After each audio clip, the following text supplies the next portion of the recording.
Thanks to Hotclickmarketing for supporting this video. For more information, go to their website.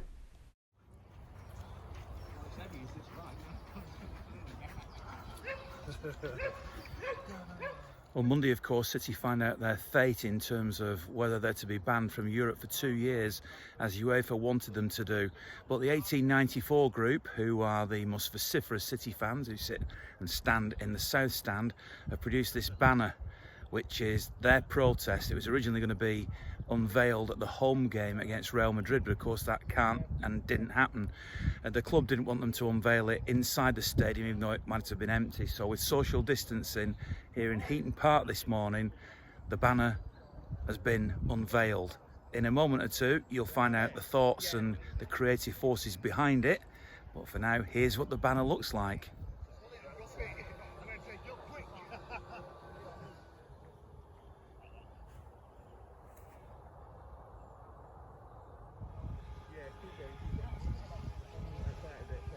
Hiya, I'm James and I'm flying the drone today for the banner unveiling. So how difficult is that now? You know, it's obviously very different than filming when it was going to be in a stadium. Yeah, I mean, you have to account for things like the weather. If you've got any heavy rain, it's gonna struggle. It's really high winds, it'll struggle as well. But areas, if you go into somewhere built up, you need special permission. Managed to get permission for the park and also by the stadium. So it's just keeping it legal.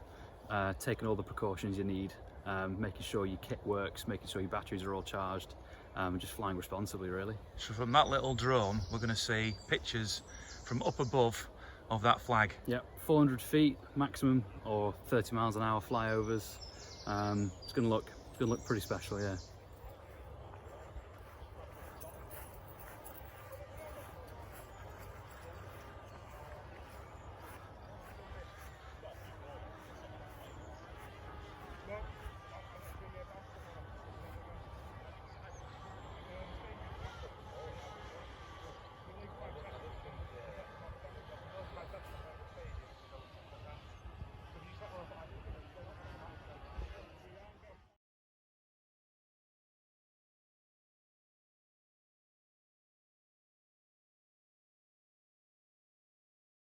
The ban came out, I think, Valentine's Day, 14th of Feb. Not much love towards City. And we knew they were going to do it just before this Madrid tie, just to do maximum disruption. But as you know, with UEFA, they've got a history of moving the goalpost for us, you know, with the financial fair play from 2012 and 2014. So it was kind of expected. And then we got approached by some fans saying, we'd love to put in for a display here. So when we put it out there, and we thought we might get, 2-3 grand or something. And obviously we got 5,000 the first day, which went up to about 8-9 grand, I think, afterwards, within 3 days. So we immediately had enough money to sort of do a full scale, kind of full South Stand type display. At the time, we really wanted to come up with something original. So every person that kind of donated, they gave a suggestion. Sometimes they said, just leave it to you guys. But as you can imagine, about 800 different donators, about 600 different suggestions about what we should do. And so we realised it just can't please everybody, but that people were happy to leave it to us. And we never said it was a protest. We never actually mentioned anything about UEFA protest. We said it's a chance for people to sort of put something out there, express the mood.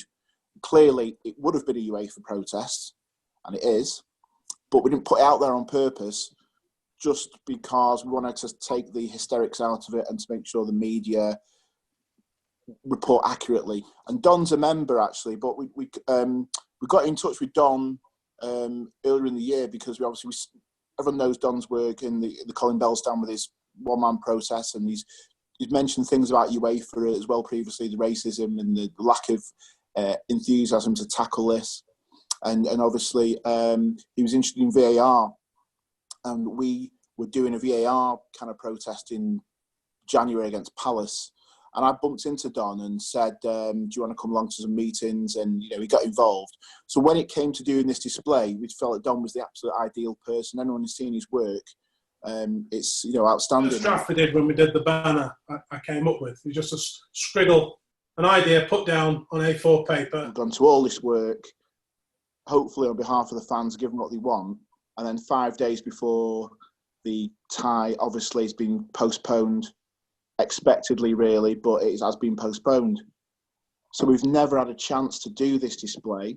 Dante got in touch with me and said they were doing this concerning City, and I was only too pleased to come on board and voice our opinion, and hopefully most of the fans' opinions about how we feel the club's being treated. So what are the key ingredients that you felt had to be in there? I just felt we had to point out the crux of the matter, which is the money they say that's being flowed about within our club, but also we feel there's money being flowed about within the powers that be whenever it suits. If you can talk me through, you know, what your thinking was specifically I think it's just a case of having to go to the powers that be, like I said before, and then just showing them the general crux of the things, like, how can I put it discreetly, like pigs in a trough, really. They're happy with the lifestyle they can lead concerning money, but when other people seem to have money, they don't like the way it's being distributed. They seem to want to call the shots then, and I think it's massive part of hypocrisy by themselves, because other things have gone on before that they've not kept in check. And for some reason, which I think it's all down to the case, they're not in control of our club, and they don't like that.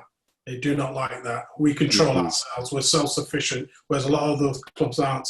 Even the big boys at the top, I just feel there's a little gang going on there, and we're not part of the gang at the moment, and they don't like the fact that we're self-sufficient and we answer to nobody because we have enough money. There'll be some City fans who, obviously, I can't imagine very many will disagree with any of the sentiments you just expressed, but there'll be some who have seen different posters and banners and all sorts of other things that are far more aggressive, foul-mouthed and everything like that. You've chosen to do it in your particular way. Do you think there'll be any criticism from any City fans that who would have liked to have seen it far more direct and in your face? No, I don't. I think it says it all. I don't think you have to be abusive when you're sending a political message. It's satirical. You look at it.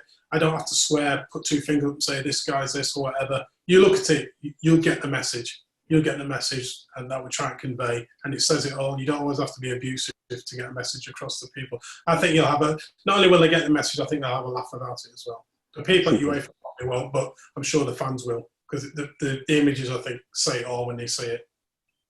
Trevor, you've been involved in lots of the displays at the Etihad Stadium. First of all, is it frustrating for you that this isn't happening inside the stadium, A, on a match day, or B, maybe even on a non-match day? And how do you feel that this display compares to the things you've done in the past? Yeah, it is, because you can imagine I get involved once Dante and Don had a chat. And we all agree on the same things. It's the same 4 or 5 of us having a chat about it, because we are a group. We're not just one person making all the decisions. And when I jumped in, it was at the stage of Dan and Dante speaking, and another guy, Lucas, and roughing up the design. And yeah, it was fantastic. And like Don said, you don't need to swear. You don't need to get abusive. Sometimes putting the message across with a bit of humour, it gets it to the bone just that little bit better. So I came in when we got the design done, agreeing and saying, yeah, fantastic. So it was then my idea to get Don's picture going to be blown up to something like 45 metres from an A3 size. So it has to go to a designer and all get done and all done in the right size of file. So that's when I took over. And then, what I intended in my design from there to blow it up and get it to the size that we wanted to was to use it in the stadium. And that's where I come in. Usually I'm painting banners, but if I'd have started painting this banner, I'd still be painting it now because it's that big. So I had to go to print, which is better, gives a bit better quality. But it is, very frustrating that it can't be in the stadium, because it's perfect for that sort of thing. That's where it fits. But don't get us away from that. But the way that we will show it, the message will get across and it'll still look great. I'm very excited to do it, as I am with all displays. It ranks up there with the best ones that we've done. And I really can't wait to reveal it and get the banner out. So all good, really. I suppose the $1 million question is, what do you hope to achieve from this? This will go, it will go all around the world. And that's the whole point. If we have a display or a message to give, we want it to go to David Gill, Rick Parry, Agnelli, T-Bass, head of La Liga, and all the other ones. I mean, we've left Latrine out from UEFA. Someone's got to make the decision to let us stay back in. But we've kind of having a go at most of them who's been having a go at us, really. I mean, we think it's an unfair process. The club have said they've not overpaid for these sponsorship deals. They've shown the books, they've done everything the right way. So we've got to trust, sorry Arno, we've got to trust that the club are doing things correctly. Which we all agree on, and we all say the same, don't we? We all fully agree on what's happening. It's not right. I mean, the adjudication chamber, which is the people that we've highlighted, I mean, it seems a bit of a kangaroo court as much as a lot of City fans are concerned. So what we can do, I mean, we just won't let them know what we think of them or what the support thinks of them. The case, it will be sorted out by our lawyers and their lawyers, and it's behind closed doors, so you never know. There may be some sort of agreement could take place, and everybody saves face, and we get the result we want. We just don't know how it's going to go. But I think we would like to tell people like David Gill what we think of his, shenanigans, whether they are, hidden plans or out in the open. Our owners, have done everything by the book since they've come in there. They've invested in the community. They've provided jobs. UEFA's track record on so many things is appalling, and I think they're corrupt. And a lot of City fans do think that as well. So we can't change any details in the courtroom, but we can let them know what we think of that decision to ban us for 2 years, which, if that's upheld, would cause the club a lot of damage. It would set us back. It would blow a big hole in the finances. How the club will feel about it when they see it, we don't know. It'll just all happen when the banner gets shown. We turned down all the media requests at the time before the game because we couldn't broadcast. Obviously, the club will have known that we've got a kitty and they know that we were up to something. But at the end of the day, we have to keep our own counsel on everything because, if we turn around and say we intend to do this, that and the other on the day, first thing the media will say is, do the club know about it? Have you spoken to them about it? And we don't want to falsely implicate anybody. So we have our plans, and we were confident that we were going to get that display into the stadium by hook or by crook. But we know from last couple of days, we gave it to the Times and said, this is happening. And the phone's not stopped. So we are in a position where we can pick and choose the outlets that we want to work with. And obviously yourself, Ian, being an excellent journalist, not just because you're a Blue, but because you're an excellent journalist.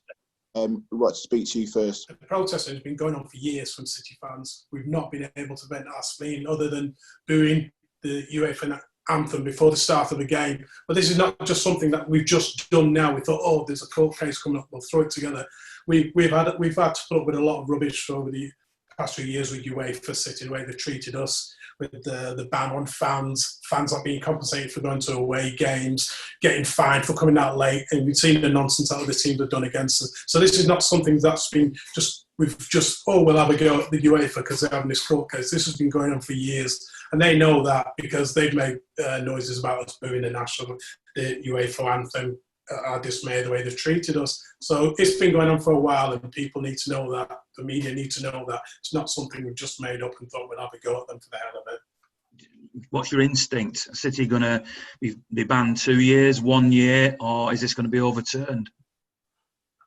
I think they'll probably get. I think they'll get a 2-year ban, but I think they'll get it cut to 1. I think now they've took us on, they'll try whatever they can do to get us banned. I don't think it'll be 2 years. My worst fear, and I hope I'm wrong, it'll be a 1 year ban.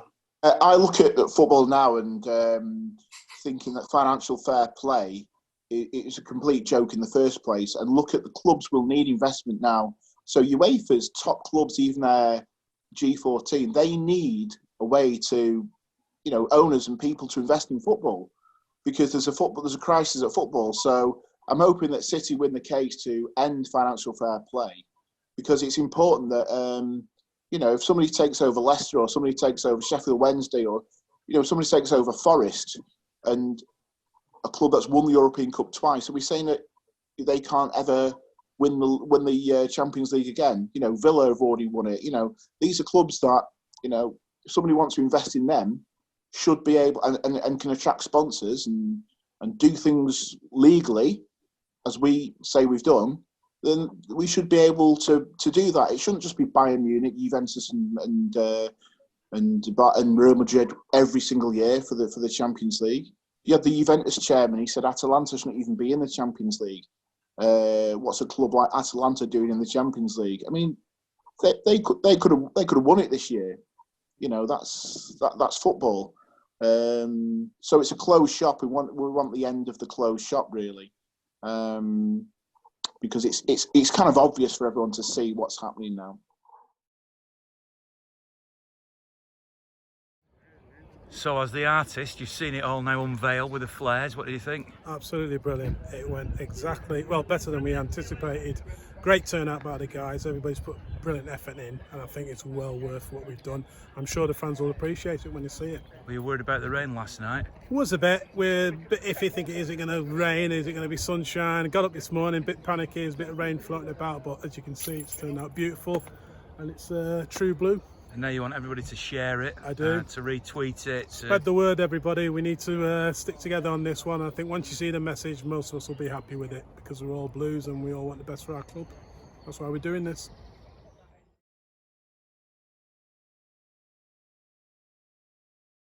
Big shout out to the 3 companies that have supported the products that I put out under the Forever Blue title throughout the year, the podcast and the vlogs. See you all soon.